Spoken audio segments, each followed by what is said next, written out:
I'm here with the 2020 Volkswagen Passat. Now, the midsize sedan gets a very subtle refresh for 2020, and you could be forgiven for thinking that it's still 2019 because they look pretty much the same. However, there are a few key styling differences, starting with the wheels.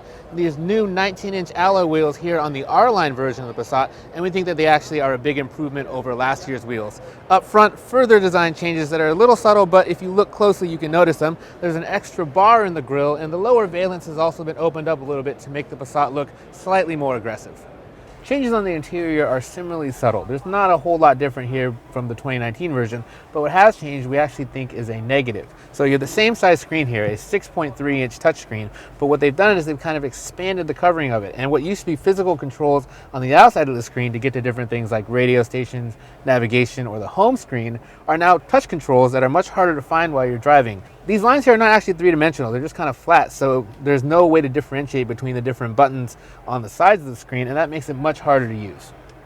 The engine for the 2020 Passat is a carryover. It's still a turbocharged 2-liter 4-cylinder that makes 174 horsepower. However, it does get a new torque converter and some software changes which allows it to make more torque, 207 foot-pounds rather than last year's 184. And that's a pretty big jump, and we think that it will help with one of the qualms that we had with the last Passat, which was that it doesn't really accelerate that well at speed.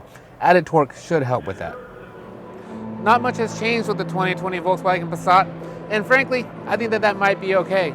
This same generation of vehicle won our 2016 midsize sedan challenge, and the strengths of that vehicle are still here in the 2020, namely that it gives you full-size sedan size at a midsize price and has pretty good interior quality. Now, the 2020 Passat will hit dealerships this summer.